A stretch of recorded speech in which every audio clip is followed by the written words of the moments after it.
Hello दोस्तों, मेरा नाम अंकुश है। मैं आपको मेरे यूट्यूब चैनल संदर्भ सार में स्वागत करता हूं। आज मैं आपको बताऊंगा कि कल 28 जनवरी को जो बजट सेशन है उसकी शुरुआत हुआ। तो बजट सेशन की शुरुआत में प्रेसिडेंट है वो दोनों हाउसेज को संबोधित करते हैं, तो उसके बारे में आज हम जानेंगे। तो दरअसल पार्लियामेंट में 3 सेशंस होते हैं: budget session, monsoon session and winter session. तो भारतीय संविधान में कहीं भी मेंशन नहीं है कि भारत के जो पार्लियामेंट है वो 3 बार बैठकें होंगे, 3 बार सेशंस होंगे। ये कन्वेंशन है कि भारत में 3 बार सेशन होते हैं, 3 बार पार्लियामेंट के लोग हैं जो संसद भवन में जो मेंबर ऑफ पार्लियामेंट है वो 3 बार मिलते हैं। एक कन्वेंशन होता है। तो इंडिया है उसमें पार्लियामेंट्री डेमोक्रेसी। पार्लियामेंट्री डेमोक्रेसी एक ऐसी फॉर्म ऑफ गवर्नमेंट है जिसमें हेड ऑफ द स्टेट और हेड ऑफ द गवर्नमेंट अलग अलग लोग होते हैं। भारत में हेड ऑफ द स्टेट है वो प्रेसिडेंट है, जबकि head of the government prime minister है।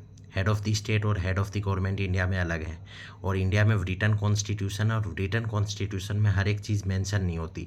तो कन्वेंशंस हैं वो कहीं भी इंडियन कॉन्स्टिट्यूशन में मेंशन नहीं है, लेकिन पार्लियामेंट्री डेमोक्रेसी में उन्हें इम्पोर्टेंट माना जाता है और वो लीगली बाइंडिंग होते हैं कि उनके ऊपर चीज़ें होना ज़रूरी होता है। जैसे कि एग्ज़ाम्पल है कि लोकसभा है, उसमें जब तक मेजॉरिटी रहेगी सरकार तब तक ही सरकार है वो अपने बनी रहेगी। अगर सरकार के खिलाफ लोकसभा में नो कॉन्फिडेंस मोशन अगर पास हो जाता है तो सरकार को रिज़ाइन कर देना चाहिए। इंडियन कॉन्स्टिट्यूशन में कहीं भी मेंशन नहीं है, लेकिन ये एक कन्वेंशन है। ठीक है, तो कन्वेंशन को मानना ज़रूरी होता है।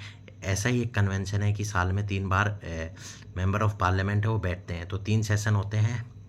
पहला होता है बजट सेशन। बजट सेशन जैसे कि इस बार 28 जनवरी को हुआ है, तो जनवरी के लास्ट वीक से लेके मई तक है वो बजट सेशन चलता है। उसके बाद जुलाई से लेके अगस्त सितंबर तक मॉनसून सेशन चलता है।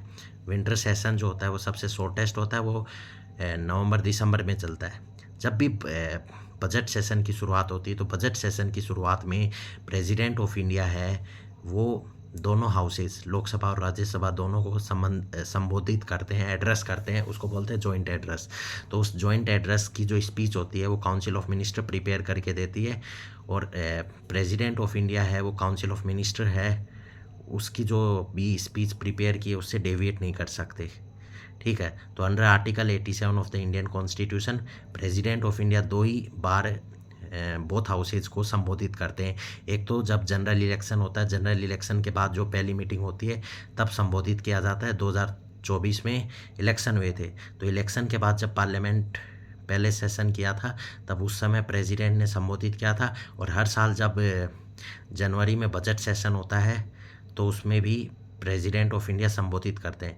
और जो उन्होंने प्रेसिडेंट ऑफ इंडिया जो स्पीच देते हैं उसमें जो भी गवर्नमेंट के पिछले साल की जो भी डोमेस्टिक पॉलिसी, फॉरेन पॉलिसी की जो भी अचीवमेंट है, या जो भी इस साल जो भी चीज़ें आने वाली हैं, जो भी कानून बनने वाले हैं, उनके बारे में प्रेसिडेंट ऑफ इंडिया बताते हैं। तो ये है। इसके अलावा अब हम जानेंगे कि प्रेसिडेंट ऑफ इंडिया है उसने स्पीच दी।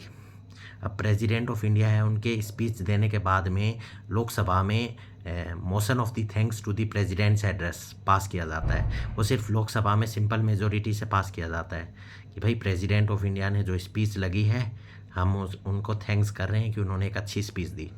और अगर ये स्पीच है वो मतलब ये जो मोशन है वो अगर सिंपल मेजोरिटी से अगर लोकसभा में पास नहीं हो पाता, इसका मतलब जो काउंसिल ऑफ मिनिस्टर है जिसको प्रेसिडेंट ऑफ इंडिया है वो रिप्रेजेंट कर रहे हैं, जो मोदी गवर्नमेंट है जो इस समय है उसको president of India Draupadi Murmu है वो रिप्रेजेंट कर रही हैं। अगर उनकी भैया स्पीच ही लोगों को पसंद नहीं आई, गवर्नमेंट की अचीवमेंट ही पसंद नहीं आई, इसका मतलब ये है कि जो काउंसिल ऑफ मिनिस्टर है उनकी मेजॉरिटी नहीं है लोकसभा में, तो लोकसभा में ही पास होता है, राज्यसभा में नहीं होता है। तो this is my video, so please subscribe my channel.